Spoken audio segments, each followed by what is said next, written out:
Welcome back to Great Day, Washington. Well, Crown Heights is the story of a man who devotes his life to proving that his client, who also happens to be his best friend, is innocent of a crime he did not commit. And that's not easy. Well, it's also the incredible true story that was chronicled in depth on the popular radio show This American Life. And joining us now is the star of the film, Nnamdi Asomugha, the man who plays Carl King, who just happens to be here as well. Thank you so much, guys, for coming on. Welcome. Thank you for having us. Reading about this story and knowing that it's a true story, Nnamdi, what kind of drew you to be a part of this movie? I think the fact that it was a true story. I love true stories, you know, in this business at least, and just hearing what they went through. Colin being imprisoned for so long for something that he didn't do. And then just Carl taking all of this time to, I don't know if any of us has a friend that would do what Carl did. Risk everything that you have. For 21 years was just impactful, so I wanted to be a part of it. Carl, this is such a treat to have you here on the show as well, sitting next to Nnamdi. Talk about your friendship, and a lot of people, they say I can count on one hand how many real friends I have. Right. What was it about this man that made you dedicate your career to him?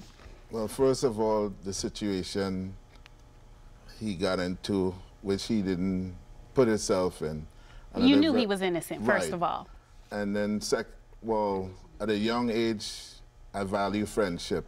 So to me, friendship meant not only being there in good times, but in times of need. And I knew Colin was innocent, so I wasn't about to let him go as far as not standing by his side.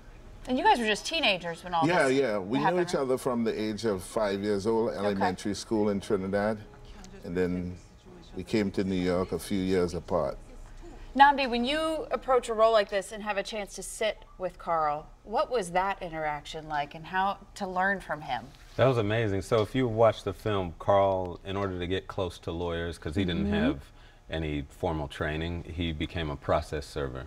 So, you know, he would knock on doors and tell people that they've been served. You've been served. Wow. Yeah, so in the 2 weeks that we spent time together, we were in the 5 boroughs in New York, and that was the work that we were doing. So I was really just trying to get into his head and, you know, sort of into his spirit and see what drives him. And that was a lot of the research for me. That takes dedication, because a lot of times actors will tell us on the show, oh, I had a phone call with the person I played, or we met for lunch. But you two spent 2 weeks together. Now, Nnamdi, I want to go, you went from truly like NFL Sundays to Sundance, okay? Yeah. So, and you do have a famous wife, Kerry Washington, right? That's right, yeah. So I want to know, did she step in at all and give you any acting tips as you took on this role?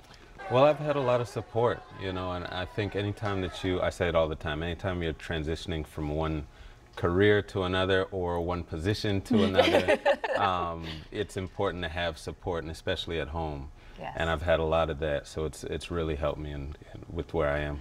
You were 11 years in the NFL, all pro. I know you kind of dabbled in acting a little bit while you were in the NFL, but what have you taken from that training in the NFL to the big screen? What has kind of translated? Yeah, they're both very difficult and both very different. And I think, but the NFL just prepared me for everything. Just going through ups and downs and doing that in a public sort of way so that everybody can see.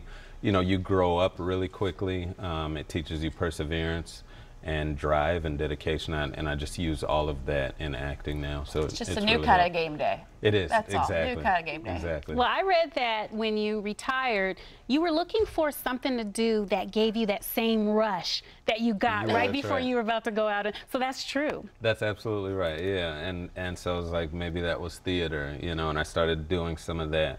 And you get the audience around you and everybody sort of into it, and it was the closest thing that I could get. And this is, you know, and football was my form of theater, and now I'm doing this. I love that. So this film is, Marquette, like you said, was at Sundance, won the award at Sundance. Carl, to see, I know this story's been chronicled a few times, but to see it keep going and getting bigger and bigger and now becoming a feature film, and this is your life. What is it like to watch that on the screen? Well, Colin and I, it's very grateful to see that it came to this far as to say that it won an award in Sundance.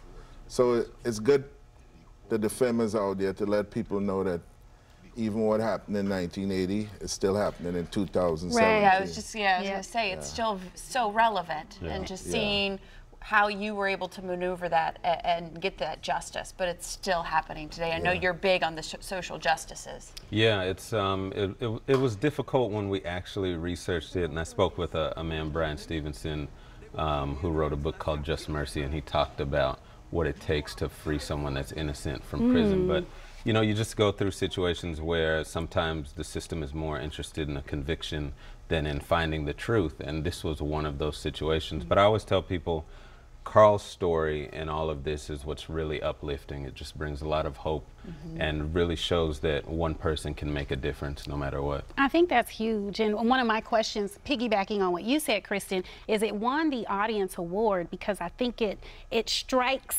a chord with something that's going on in society. What do you think this film exposes about our society?